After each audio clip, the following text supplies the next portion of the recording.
하나님 말씀을 함께 받겠습니다. 하나님 말씀은 히브리서 11장 8절 한 절만 보겠습니다.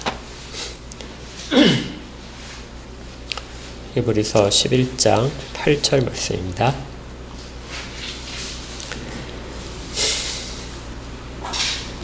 자, 함께 읽을까요? 시작. 믿음으로 아브라함은 부르심을 받았을 때에 순종하여 장래 유업으로 받을 땅에 나아갈새 갈 바를 알지 못하고 나아갔으며. 자, 또 여기 이제 책갈피 해놓으시고요. 창세기 12장을 보겠습니다. 창세기 12장 1절부터 5절까지의 말씀입니다. 다 찾으셨으면은 1절부터 5절까지를 함께 읽겠습니다. 시작. 여호와께서 아브라함에게 이르시되 너는 너의 고향과 친척과 아버지의 집을 떠나 내가 내게 보여줄 땅으로 가라. 내가 너로 큰 민족을 이루고 내게 복을 주어 내 이름을 창대하게 하리니 너는 복이 될지라. 너를 축복하는 자에게는 내가 복을 내리고 너를 저주하는 자에게는 내가 저주하리니 땅의 모든 족속이 너로 말미암아 복을 얻을 것이라 하신지라. 이에 아브라함이 여호와의 말씀을 따라갔고 롯도 그와 함께 갔으며 아브라함이 하란을 떠날 때 75세였더라. 아브라함이 그의 아내 사레와 조카 롯과 하란에서 모은 모든 소유와 얻은 사람들을 이끌고 가나안 땅으로 가려고 떠나서 마침내 가나안 땅에 들어갔더라. 아멘.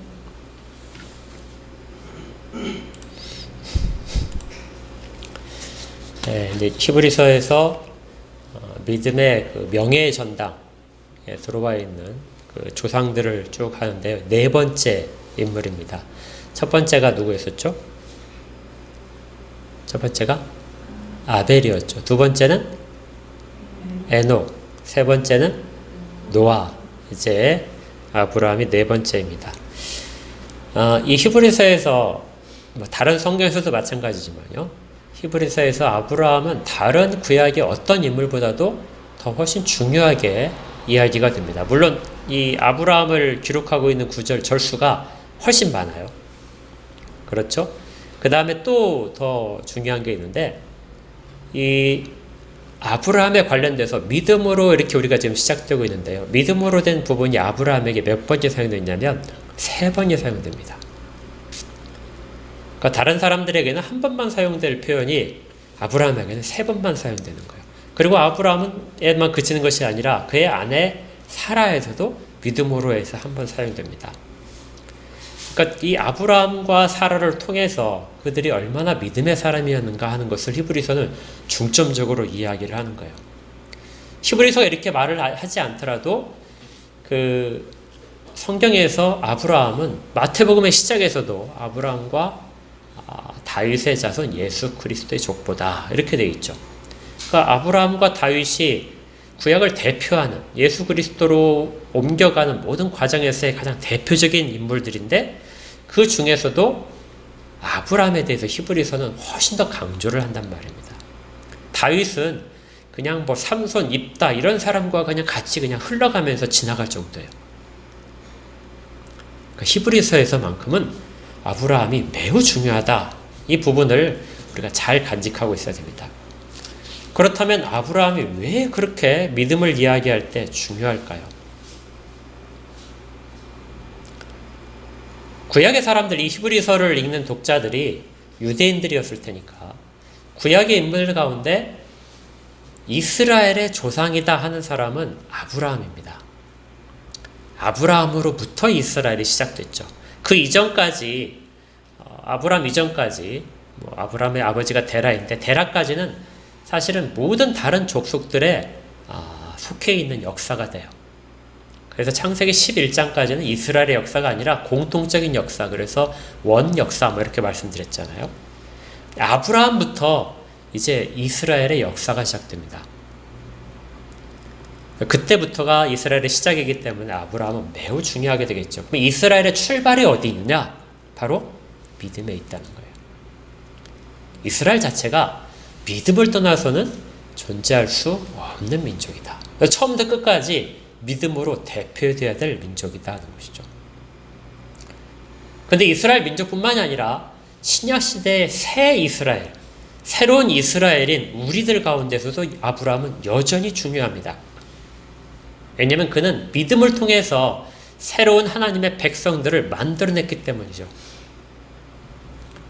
그래서 믿음의 조상이라고 할 때 그 가운데는 우리가 그 후손이다, 믿음의 후손이라는 것을 고백하는 내용이 함께 포함됩니다. 그러니까 구약에 있어서도 신약에 있어서도 아브라함은 그 시작인 부분, 새로운 세계를 열은 그런 인물인 것입니다. 그래서 야고보서에서는 이렇게 표현해요. 야고보서 2장 23절에 이렇게 되어 있습니다. 이에 성경에 이른 바 아브라함이 하나님을 믿으니 이것을 의로 여기셨다는 말씀이 이루어졌다. 그러니까 믿는 거, 하나님을 믿어서 이것이 의로 여겨졌다. 우리가 이것을 이신칭의라고 그러죠. 야고보도 이신칭의를 이야기합니다. 이것이 이루어졌기 때문에 그 후손이 우리가 되었다는 거예요.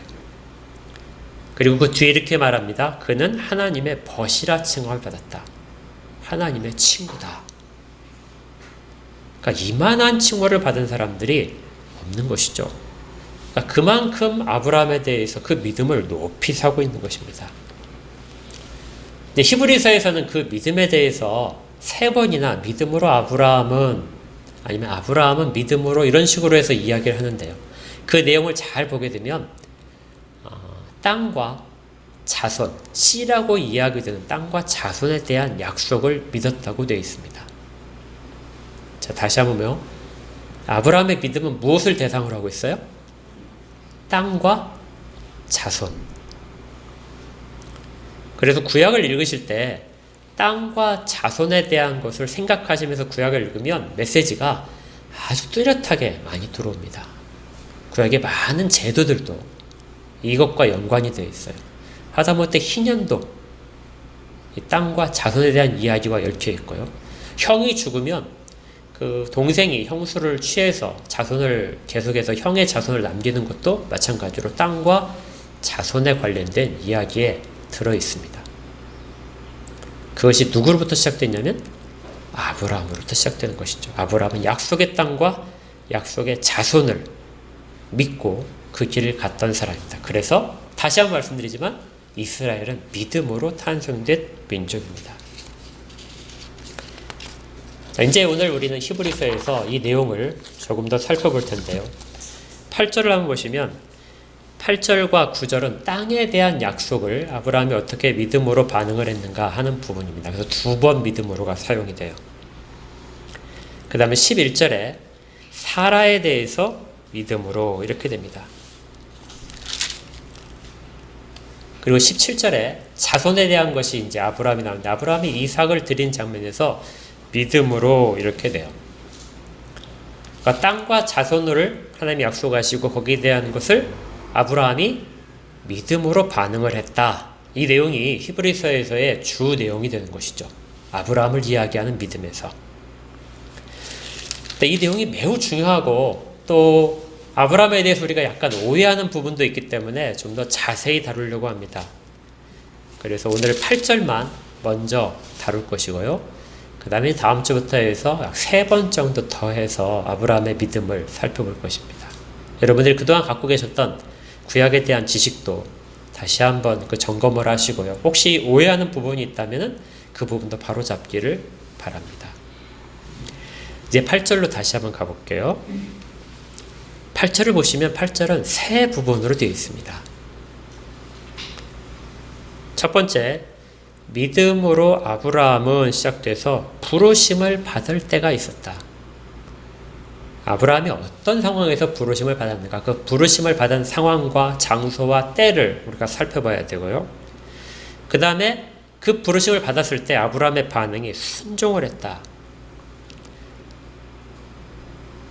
아브라함은 그런 상황 속에서 어떤 식의 반응을 보였길래 순종했다고 성경이 이야기하는가?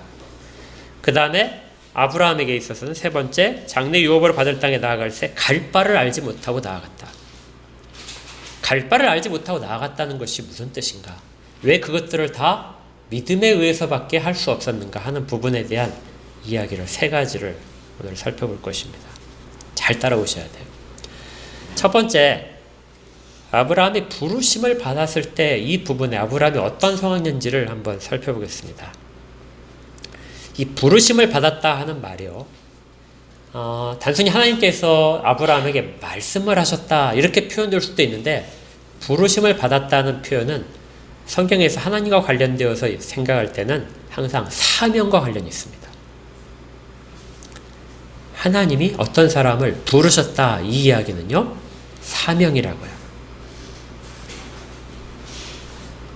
그래서 사무엘을 부르시고 모세를 부르시고 엘리야를 부르시는 모습이 성경에 기록되어 있는데, 그때마다 그들은 사명자로서 하나님이 일을 맡기는 것입니다. 그래서 아브라함이 하나님이 그를 부르셨다 할 때 그 사명자로 부름을 받았다 하는 내용을 이야기하고 있어요. 그런데 그렇다면 우리가 지금 아까 같이 읽었던 창세기 12장의 아브라함 이야기가 나오는데, 창세기 12장에서 그럼 아브라함이 부르심을 받았다는 내용이 있느냐? 사실은 없습니다. 한번 12장을 같이 펴보세요. 이제 그 두 부분을 같이 번갈아 가면서 보겠습니다. 12장 1절에 보니까 이렇게 시작돼요. 여호와께서 아브라함에게 이르시되, 그러니까 여기는 그냥 어떻게 됐어요? 말씀하셨습니다. 그러니까 사명자로 부르신 것이 아니라 말씀을 하신 거예요. 이것을 이제 히브리서에서는 하나님께서 그에게 사명을 주셨다 이렇게 이해를 하고 있고 해석하는 것입니다.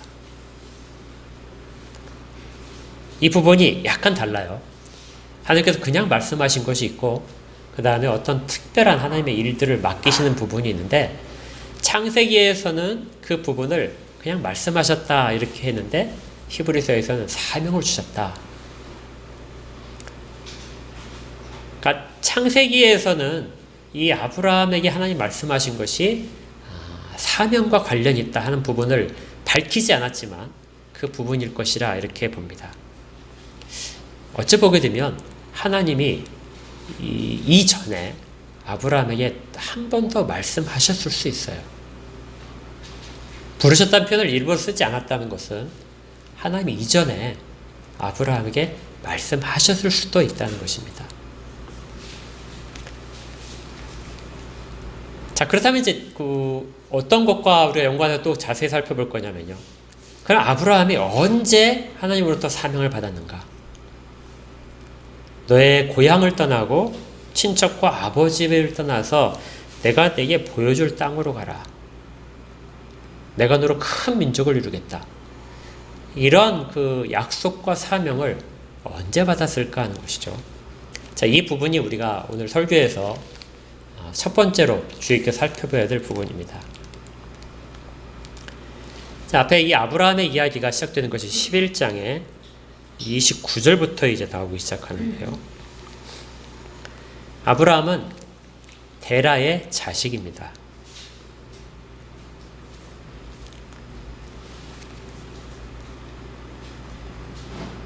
(31절에) 이 데라가 갈대아 우르에서 자기 가족들과 살고 있었는데, 어느 날 갈대아 우르를 떠나게 됩니다. 데라가 그 아들 아브람과 하란의 아들인 그의 손자 롯과 그의 며느리 아브람의 아들 사레를 데리고 갈대아인의 우르를 떠나 가나안 땅으로 가고자 하더니 하란에 이르러 거기 거류하였다. 데라는 나이가 205세가 되어 하란에서 죽었다. 그 다음에 12장이 시작되니까 아브라함이 사명을 받은 것은 아마 데라가 죽은 다음에 하란에서 이룰 것입니다. 그렇죠? 그렇게 이제 창세기를 통해서 우리가 구성을 해보면 그렇게 나옵니다. 그런데 참 잘 보세요. 이 31절에 보니까 아브라함이 가나안 땅에 가려고 했던 것이 아니라 누가 가려고 했어요? 데라가 가려고 했습니다. 그러니까 데라가 자기 온 가족을 이끌고 가나안 땅으로 출발을 했다는 거예요. 그런데 그 당시에는 이제 그 갈대아 우르에서 가나안 땅에 갈 때 직선 코스가 없습니다. 왜냐하면 직선 가운데 있는 전부 다 사막이거든요. 그래서 길이 없어요. 그래서 어떻게 가냐면 그 강을 따라서 유프라테스 강을 따라서 북쪽으로 올라갑니다. 그래서 한 960km를 가게 되면 그 상류에 하란이라는 지역이 있어요.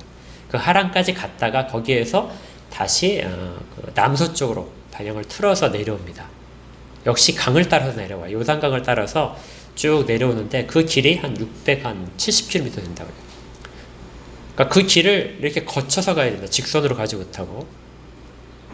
그러니까 이 데라가 자기 가족을 이끌고 어느 날 갑자기 갈대아우르를 출발을 해서 멀리까지 하란까지 갔는데 하란까지 갔다가 거기서 그만 머무는 거예요.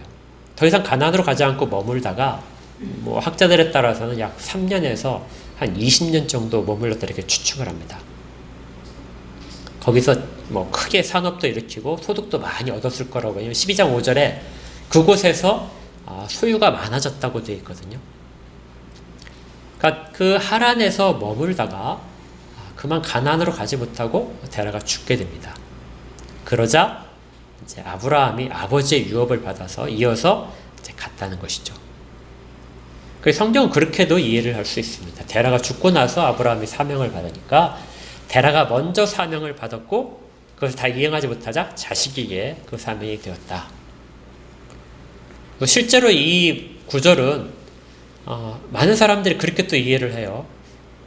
어떤 가족에게 아버지에게 어떤 사명을 주었는데 아버지가 그 사명을 감당을 해야 되는데 감당을 하지 못하면 자식에게 그 사명이 내려간다. 뭐 들어보셨죠? 이것이 목회 세습에 관한 담임 목사직 세습에 관한 그 근거로서도 많이 사용이 됩니다. 구약에서 보게 되면 그건 맞아요. 구약에서는 아버지의 일을 자식이 감당해서 계속해서 교육시키고 물려주는 것이 맞는데 신약에서는 그런 혈연 관계를 계속해서 이어가면서 어떤 사명을 감당하는 것은 사실은 없습니다. 그러니까 베드로의 아들들이 뭔가를 하는 거 이거 없어요. 바울의 아들들이 바울이 남은 사역을 감당했다 이것도 없습니다. 그러니까 구약적인 생각으로는 가능하지만 신약에서는 새로운 언약 가운데 있어서는 혈연이 더 이상 문제가 되지 않는다는 거예요. 다시 이제 창세기로 돌아가게 되면 아무튼 이 데라가 하려고 했던 사명을 다 마치지 못하자 아브라함이 그 바톤을 이어서 계속해 갔다. 자, 이렇게 구약을 생각해 볼 수 있는 것이죠. 그렇다면 문제는 데라가 그러면 사명을 받았겠느냐? 데라는 사명을 받지 않았을 것입니다. 왜냐하면 제가 이제 몇 군데 성경을 말씀드리는데 찾으실 필요는 없어요. 제가 읽어드리겠습니다. 여호수아서 24장 2절에 이런 구절이 있어요. 3절까지. 여호수아가 모든 백성이 이르되 이스라엘의 하나님 여호와께서 이같이 말씀하시기를 옛적에 너희의 조상들 곧 아브라함의 아버지 나홀의 아버지 데라가 강 저쪽에 거주하여 다른 신들을 섬겼으나 데라는 뭐 했다고요? 강 저쪽에서 다른 신들을 섬기고 있었다. 신이 하나가 아니라 여러 다른 신들, 하나님을 제외한 다른 신들을 섬기고 있었답니다. 그래서 우리가 우상을 섬겼다 이렇게 얘기하죠. 그런데 내가 너희의 조상 아브라함을 강 저쪽에서 이끌어내어 가나안 온 땅에 두루 행하게 하고 그의 씨를 번성하게 하려고 그에게 이삭을 주었다. 그러니까 데라가 하나님으로부터 사명을 받았다는 것은 말이 안 됩니다. 데라는 하나님을 믿지 않고 다른 신들을 섬기던 사람이었으니까요. 그러니까 데라가 가나안 땅을 향해서 출발했다 하는 것은 하나님이 그에게 말씀하셔서 출발한 것은 아니라는 것입니다. 자, 또 다른 성경 구절들을 볼 텐데요. 그런데 이제 창세기나 느헤미야 이런 부분에 보게 되면 그 갈대아 우르에 있을 때 하나님이 아브라함을 택하셨다고 분명히 기록을 해요. 창세기 15장 7절에서 또 그에게 이르시되 나는 이 땅을 내게 주어 소유를 삼게 하려고 너를 갈대아인의 우르에서 이끌어낸 여호와다. 그러니까 갈대아 우르에서 데라가 자기 가족을 출발했지만 실제적으로는 하나님이 그곳에서 아브라함을 끄집어내셨다 하는 것으로 성경이 이해를 하고 있어요. 하나님이 그렇게 말씀하시고요. 또 느헤미야도 9장 7절에서 주는 하나님 여호와시라 옛적에 아브라함을 택하시고 갈대아 우르에서 인도하여 내셨다. 그러니까 테라가 자기 가족들을 이끌고 가나안 땅에서 간 것이 아니라 하나님이 아브라함을 이끄신 사건이라는 거예요. 근데 이 결정적으로 사도행전에서 스데반이 설교를 하는 장면이 있습니다. 죽기 직전에 설교를 하는 장면인데 거기에 이 아주 명확하게 나타나 있어요. 사도행전 7장 2절입니다. 잘 들어보세요. 스데반이 이르되 여러분 부형들이여 들으소서. 우리 조상 아브라함이 하란에 있기 전 메소포타미아 있을 때에 영광의 하나님이 그에게 보여 이르시되 내 고향과 친척을 떠나 내가 내게 보일 땅으로 가라 하시니 아브라함이 갈대아 사람의 땅을 떠나 하란에 거하다가 그의 아버지가 죽음에 하나님이 그를 거기서 너희 지금 사는 이 땅으로 옮기셨느니라. 스데반만의 이야기가 아니라 유대인의 역사나 다른 책들을 살펴보니까요, 동일하게 아브라함이 갈대아 우르에 있을 때 하나님이 그에 나타나셔서 그곳에서 사명을 주셨다고 이야기를 하는 겁니다. 그렇다면 아브라함은 갈대아 우르에서 하나님이 그에게 사명을 주셨을 때 바로 떠나야 맞겠죠. 그런데 그는 떠나지 못했습니다. 왜냐하면 아버지가 여전히 아브라함에 대해서 권한을 행사하고 있었기 때문에 당시엔 족장이 굉장히 힘이 셌는데 그 족장의 힘 가운데 아브라함도 그 가운데 권한 가운데 존재를 해야 되니까요. 그래서 떠나지 못했다고 생각합니다. 그래서 여기에 대해서 유대인들은 이렇게 해석을 해요. 많은 구약 학자들도 동의하는데요. 아브라함이 계시를 받고 하나님께서 사명을 받고 아버지에게 떠날 것을 이야기를 했는데 아버지는 다른 신을 섬기기 때문에 하나님이 말씀이다 그런 것을 믿지 못했다는 것이죠. 거절했습니다. 그래서 떠나지 못하고 있었다. 그러다가 어느 순간에 갑자기 상황이 급변하게 됩니다. 유대인들의 그 가르침에 따르면 아버지 데라가 상당히 왕 밑에서 높은 지위를 누렸다고 그래요. 그런데 왕으로부터 갑자기 미움을 받는 그런 상황이 발생을 해서 목숨의 위협을 받게 되고 그래서 야반 도주를 택했다. 그래서 갈대아로부터 멀리 떨어진 곳으로 가나안으로 이제 아브라함이 그 얘기를 가나안으로 가라고 얘기했을 테니까 그곳을 향해서 떠났다고 봅니다. 그래서 데라가 가족을 이끌고 가나안을 향했다 이렇게 창세기에서 기록을 하고 있는 것이죠. 그런데 하란에 도착을 했어요. 하란까지는 960km니까 엄청나게 멉니다. 서울에서 부산까지가 뭐 450, 60 이렇게 되니까 서울에서 부산까지 왕복하는 거리를 간 거예요. 굉장히 멀리 갔겠죠. 근데 하란까지 갔는데 도착해 보니까 상황이 다시 바뀌었습니다. 자기를 죽이려고 했던 왕의 명령이 더 이상 미치지 않는 거예요. 그래서 가나안으로 갈 이유가 사라졌습니다. 그곳에서 그냥 정착하고 사는 거예요. 다행히 그 땅은 매우 풍족한 땅입니다. 그래서 그곳에서 성공도 거두었어요. 그렇게 해서 데라는 더 이상 가나안으로 가지 않고 아브라함의 말을 더 이상 귀담아 들을 필요가 없죠. 이미 모든 문제가 해결됐으니까. 처음에 갈대아우르를 떠날 때에는 다급하고 그곳에서 생명의 위험을 받기 때문에 어쩔 수 없이 떠났지만 이 모든 문제가 풀리니까 아브라함의 이야기를 따를 필요가 전혀 없는 거예요. 그래서 그곳에서 길게는 20년 정도까지 머물게 된 것입니다. 우리도 사실은 마찬가지죠. 우리가 다급할 때는 하나님이라도 붙잡으려고 합니다. 그렇죠. 평소에는 많은 시간이 있을 때는 하나님을 붙잡지 않아요. 하나님 말씀하셔도 순종할 필요가 전혀 없죠. 하나님 없이도 잘 풀리니까. 왜 다급하게 되면 하나님 말씀이 생각나서 그것만 붙잡고 갈 수 있습니다. 그런데 환경이 다시 바뀌면요. 끝까지 못 가요. 중간에 여기 이만큼 내가 왔으면 됐다. 그래서 거기에서 멈추게 됩니다. 그러다가 이제 데라가 죽은 것이죠.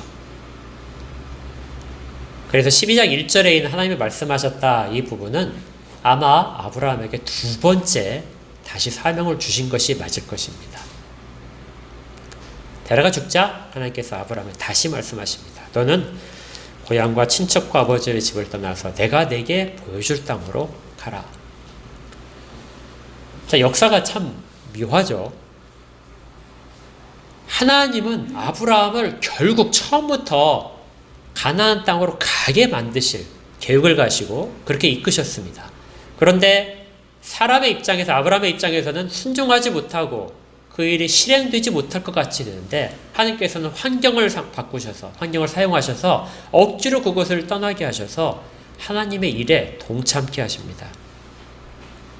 표면적으로는 이 역사의 주관자들이 마치 다른 사람처럼, 데라처럼, 혹은 데라를 쫓아내고 위협하는 왕처럼 그렇게 다른 사람들의 주관하에 역사가 움직이는 것 같지만, 실제적으로 역사의 진행을 보게 되면 하나님이 뜻하신 대로 이끌어 가시는 거예요. 갈대우르에서 하나님이 부르신 것은 데라도 아니고 롯도 아니고 바로 아브라함이었습니다. 그리고 그 일을 하나님은 계속해서 여러 환경 속에서 해나가고 계시는 것이죠. 사람들은 동의를 하지 않을 수 없죠. 동의를 하지 않을 수도 있겠지만 하나님은 일을 하십니다.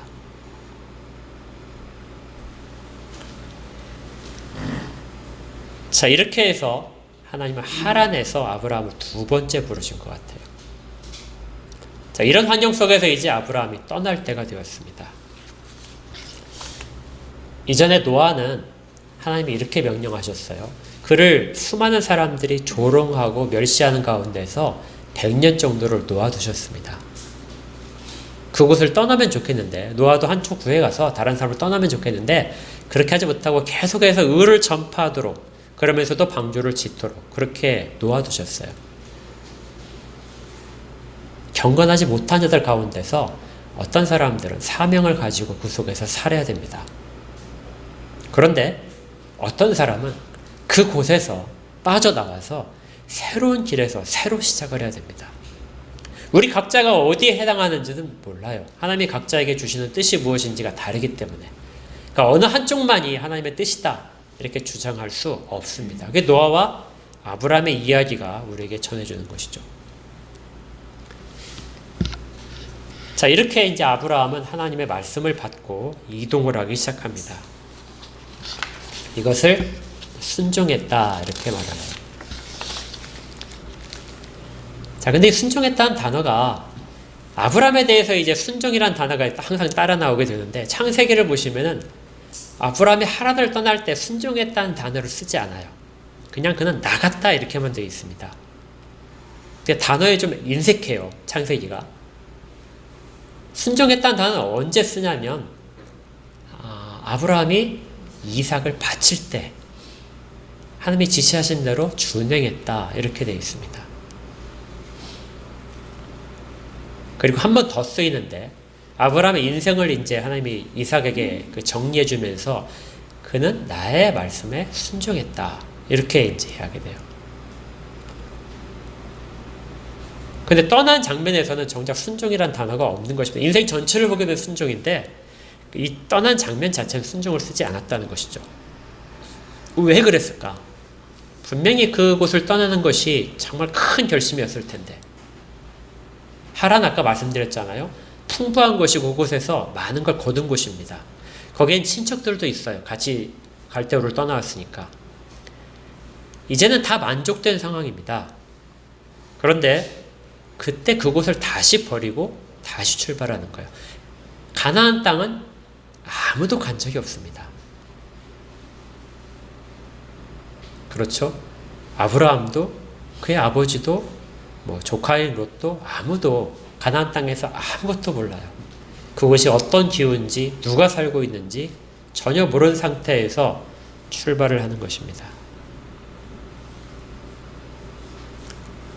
이런 상태로 아브라함이 출발한 것을 성경에서는 그가 순종을 했다 이렇게 말해요.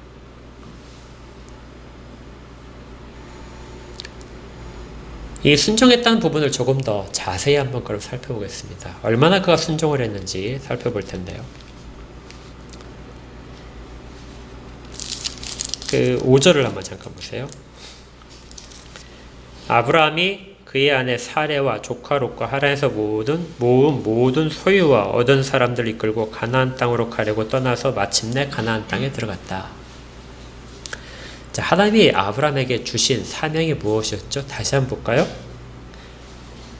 너는 너의 고향과 친척과 아버지의 집을 떠나서 내가 내게 보여줄 땅으로 가라. 어디를 떠나라고 그랬죠? 고향을 떠나라고 그랬죠. 고향 갈대와 우르를 떠났으니까 이것은 맞습니다. 아니면은 하란이 이제 고향이 두 번째 고향이라고 이야기를 나중에 하니까 아브라함이 그 이야기를 하란을 고향이라고 이야기하거든요. 이삭을 얻기 위해서 종을 보낼 때 그것도 맞는 것 같아요. 하란을 떠나는 거 맞습니다. 친척을 떠나라. 아버지 집을 떠나는 것도 맞는데요. 친척을 떠나라. 그러면 누가 같이 가면 안 되죠? 조카 롯이 같이 가면 안 됩니다.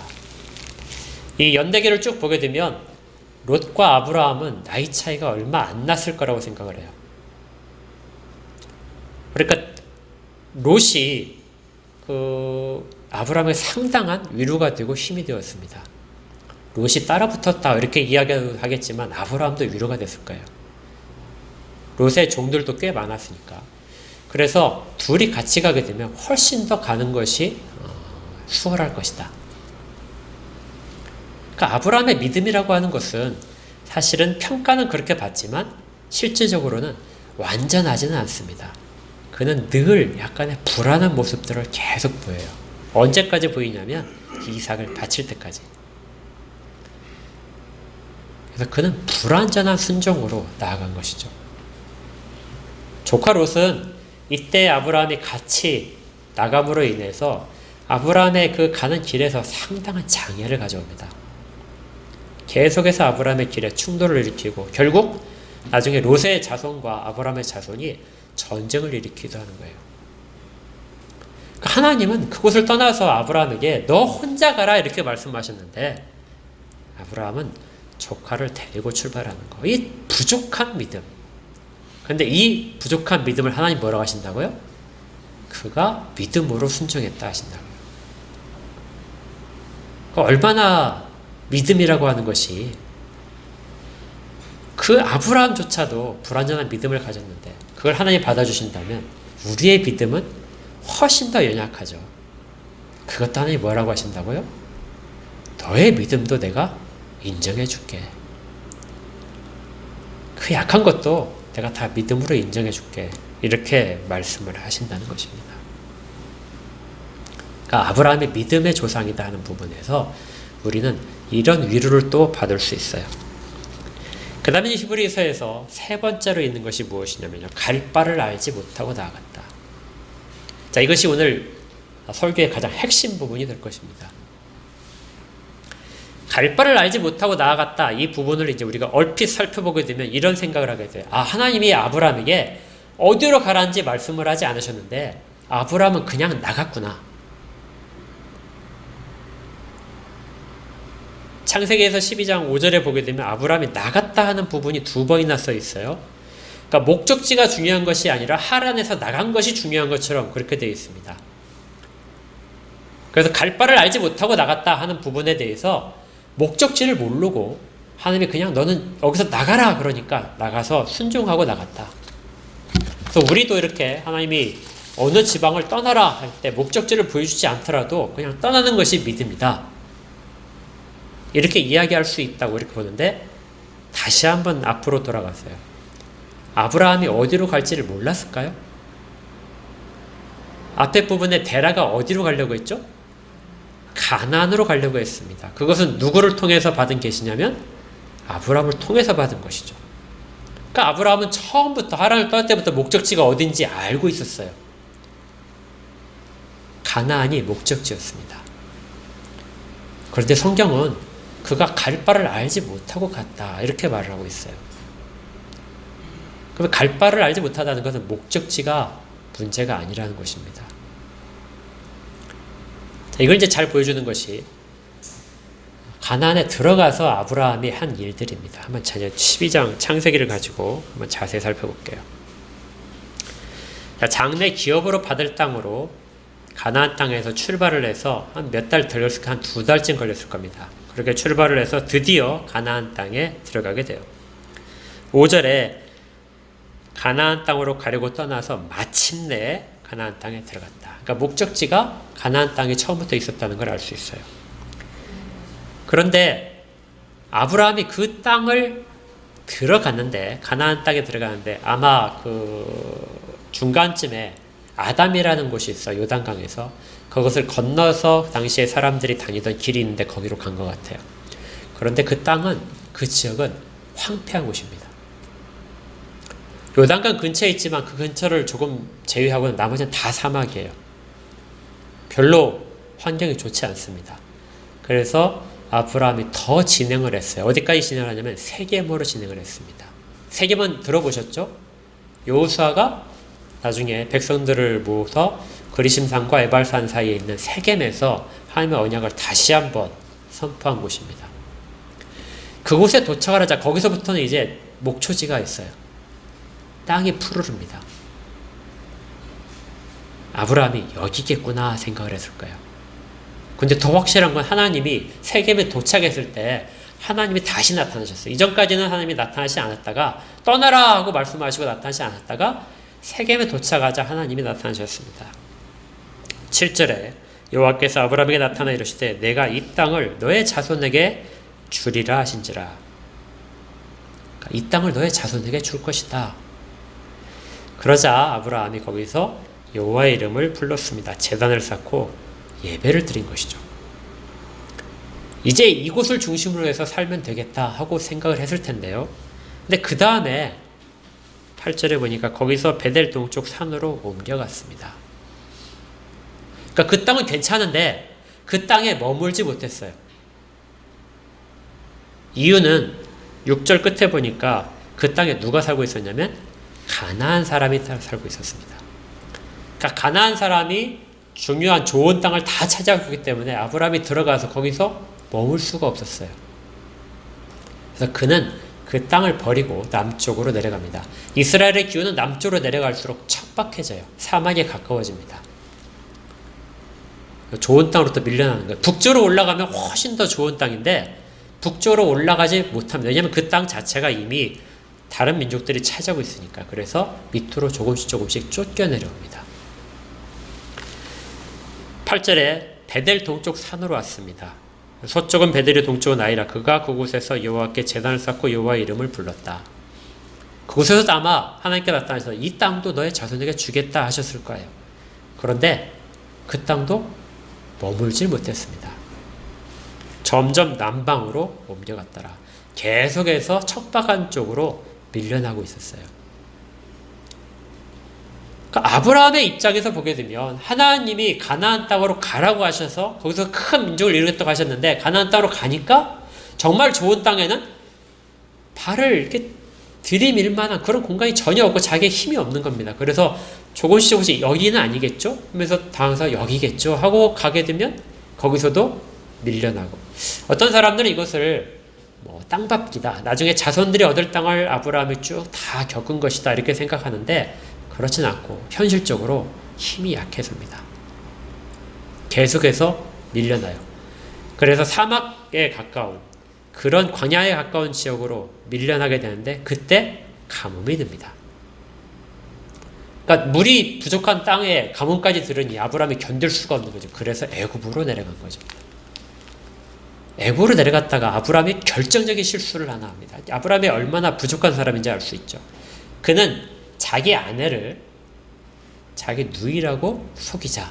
왜냐면 당신이 너무 이뻐서 다른 사람들이 당신을 차지하려고 나를 죽일까봐 겁난다. 그래서 이제 그렇게 하게 됩니다. 그래서 누이라고 속였는데 그래서 애굽 왕이 이 사라를 데려갑니다. 빼앗아서 데려가는데 데려가려고 하다가 하나님이 그를 만류하시죠. 애굽 왕이 아브라함을 불러서 거기에 대해 책망을 합니다. 근데 이 일이 아브라함은 아내를 속였는데 애굽 왕을 속였는데 묘하게도 거기에서 애굽 왕은 아브라함에게 많은 재산을 줍니다. 또 많은 노예를 줘요. 가축들과 많은 노예를 해서 부자가 되는 것이죠. 그리고 이제 가뭄을 지나서 다시 북상을 하기 시작합니다. 이제 이 부분이 중요해요. 다시 북상을 하기 시작했는데 어디로 갔냐면 13장에 다시 베델로 갑니다. 베델은 아까 어떤 곳이죠? 쫓겨났던 곳이잖아요. 힘이 없어서 밀려났던 곳인데 베델에 도착해서 이제는 거기에 터전을 잡아요. 어떤 변화가 있었습니까? 훨씬 힘이 세졌어요. 이때부터 아브라함은 주변의 다른 민족으로부터 전혀 괄시를 받지 않습니다. 오히려 주변 민족보다 훨씬 더 힘이 강한 사람이 돼서 주변을 도와주는 사람이 돼요. 다른 사람들을 소돔과 고모라를 구해줄 정도로 그렇게 힘이 강한 사람이 됩니다.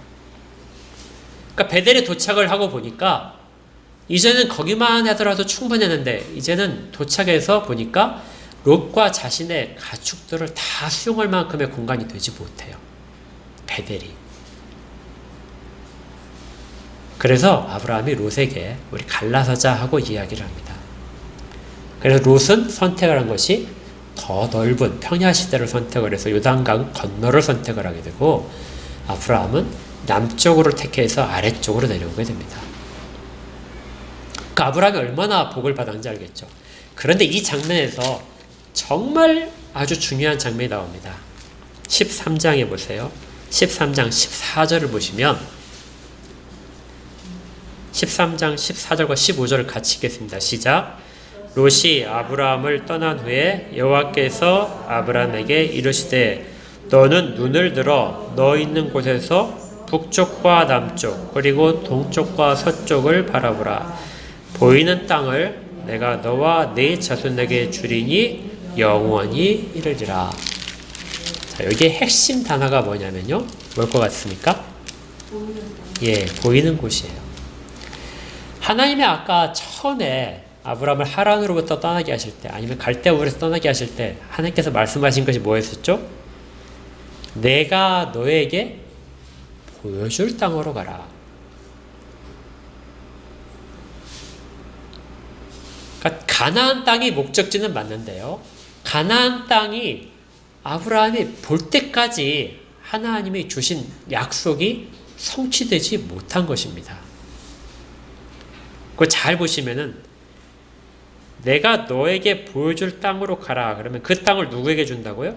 아브라함에게 주실 텐데 계속해서 아브라함이 이전에 다녔던 땅들은 누구에게 주는 약속이 있냐면 자손에게 주는 거예요.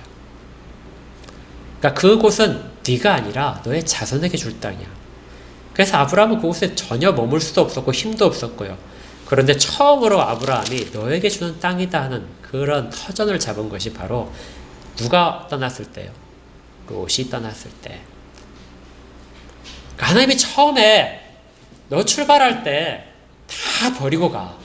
이렇게 말씀하셨는데 근데 그는 그게 안 됐었거든요. 그래서 부족한 믿음으로 그 길을 나섰던 것이고 그렇게 해서 수많은 우여곡절을 겪은 끝에 하나님이 롯이 떠난 후에 혼자 남았을 때 그에게 땅을 보여주시는 것입니다. 이 땅이 바로 내가 보여주는 땅이 네가 보는 땅이 내가 너와 약속한 땅이다.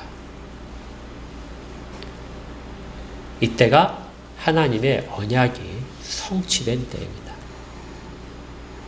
내가 너에게 복을 주겠다고 하지 않느냐. 지금 네가 보는 네 땅에 지금 네가 서 있는 곳에서 너는 이 땅 가운데 복을 받은 자이고 많은 사람들에게 복을 끼치는 자다. 아브라함의 믿음은 사실은 보게 되면 어떤 거냐면요. 그 부족한 것들을 가지고 하나님이 일으키신 믿음입니다. 하나님이 어떻게 일하셨는가? 정말 놀랍게 일하셨죠. 아브라함에 보인 것은 정말 작은 믿음입니다. 그런데 하나님은 그 작은 믿음을 사용하셔서 하나님의 원래 계획대로 아브라함이 들어오게 하시고 그를 그곳에서 하나님이 약속하신 것들을 다 목도하도록 그렇게 이끄셨다는 거예요. 이것이 아브라함을 통해서 하나님이 보여주신 새로운 세계입니다. 아브라함이 어떤 큰 공로를 한 것도 없고요. 아브라함이 뭐 각각의 곳에마다 제단을 쌓았기 때문에 하나님이 그를 긍휼히 여기셔서 위로를 하시고 복을 주신 것이 아니라 하나님은 처음부터 아브라함에게 복을 주시겠다고 약속을 하시고 그 일을 계속해서 어떤 환경들을 통해서 사용하시고 이루어 가시고 계셨던 것이죠.